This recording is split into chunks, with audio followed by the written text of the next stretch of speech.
legends in the building. Like, comment, and subscribe.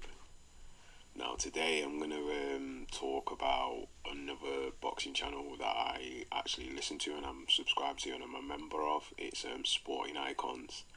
And I was listening to his video about Anthony Joshua. And it's actually interesting because he actually addresses a few things that people probably didn't actually realise about Anthony Joshua and the British public. It seems to have a great expectation on Anthony Joshua, and he asked quite a few questions pertaining to people in TalkSport and obviously other fighters such as Fury. He compared Joshua to Joyce and obviously who Joyce had fought in Zhilei Zhang, and obviously Zhang in comparison to Ruiz and Usyk are better than Zhang. But what you have to understand about boxing is styles make fights. So even still, if you think another fighter is better than another fighter, that's totally irrelevant, because on any given day any fighter can beat any fighter.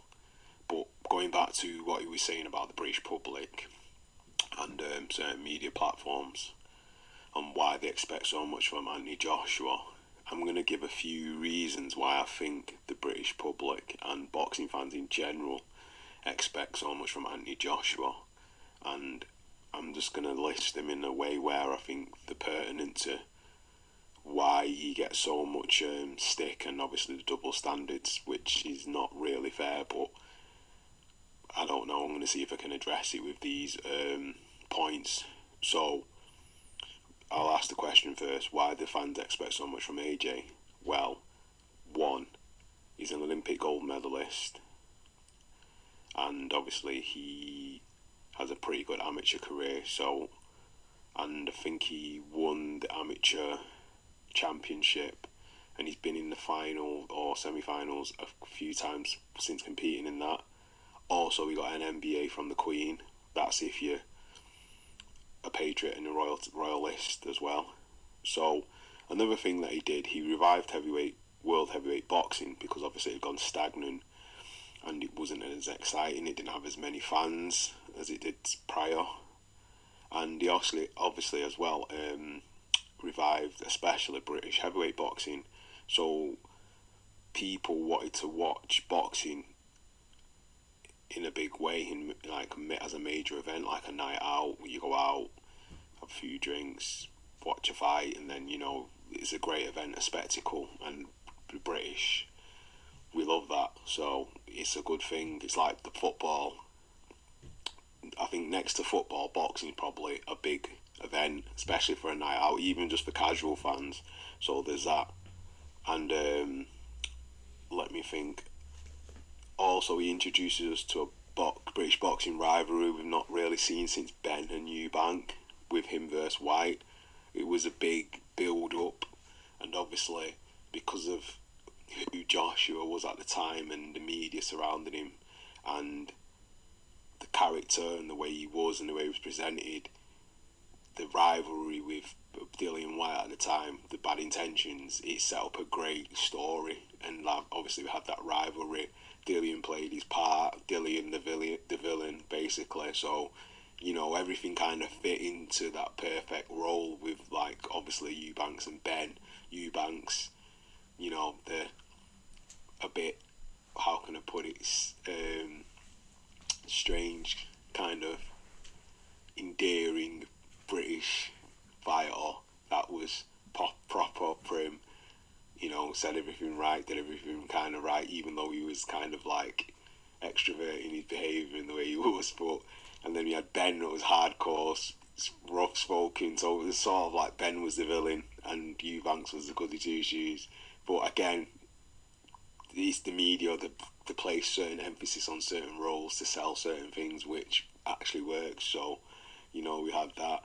And he also has a great backstory, from rags to riches in the sense that his backstory of what he's done, you know, where he came from, working on a building site, then started boxing late, then obviously going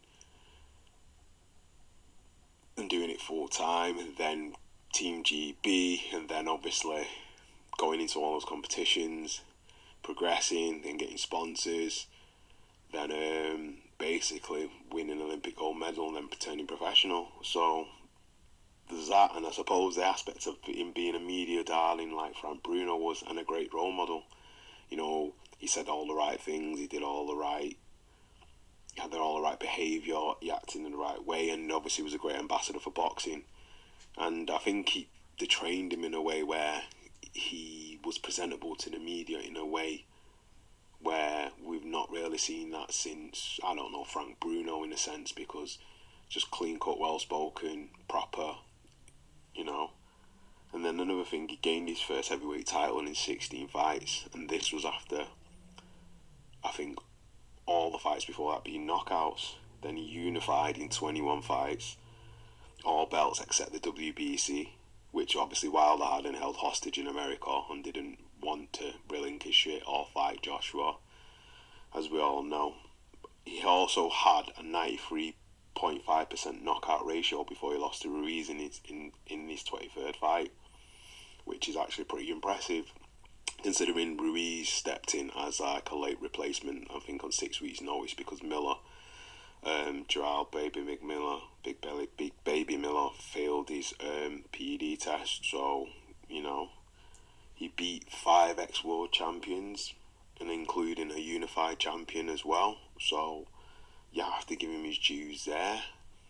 And he also fought all mandatories and faced all the best opponents that there was out there to fight at the time. So we know mandatories, when you have all the belts, can basically back up, and then when they back up, you have to like release the dam and let the water go through, else it just clogs up, and then you end up facing too many people, and you have to fight like constantly. So you're having to do training camps for this person, that person, this person. It's just not feasible. So, but he tried to actually honour that and do what he could and fight obviously each person and each mandatory. But like, as you climb higher on the ladder and your skill set and gets better and better, your opponents get hungrier and hungrier. So when they get hungrier and hungrier, the fights get harder and harder, regardless of what people think or what people think they know about boxing.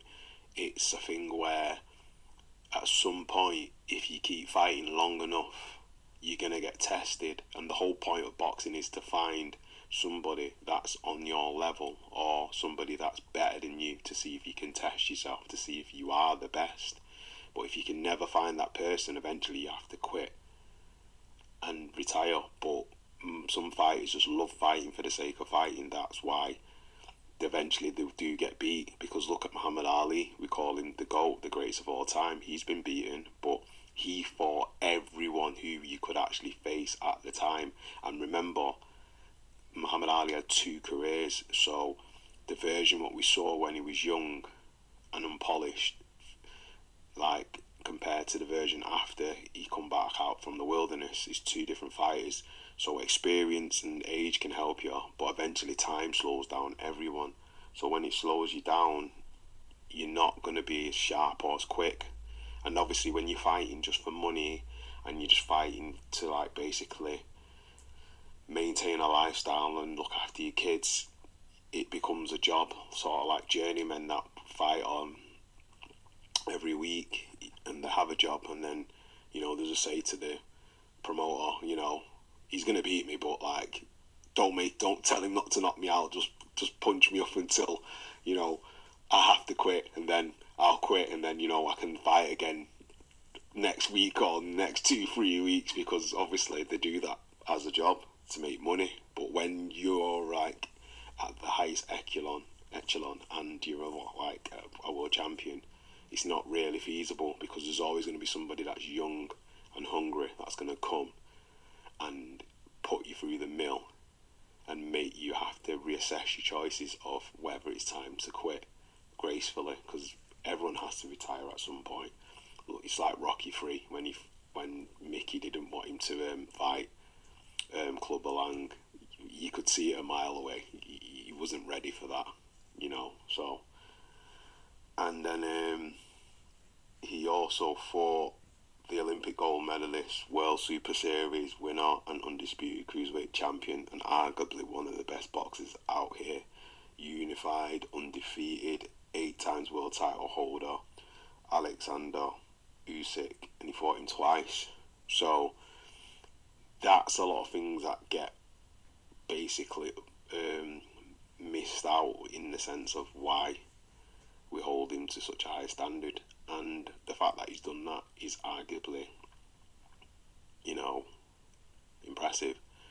So, and last but not least, he's black, British, and of African heritage. So, you know, there's that aspect in the media, there's that aspect in British culture, you know. You have to do things in a way where if you are of a different race, it's a lot harder and you get held to a higher standard. So that could be another reason why. And obviously, when you're winning, you're British. When you're not, well, he's not really British. But that's another thing. So, and I think so. This is why we expect so much from AJ. And it's not fair, but the world is not fair. And with high expectations come high rewards. And like it or not, people only love you when you're in the public eye. They only love you when you're winning. And we only want you to win in a certain way. So if you're a certain demographic as well.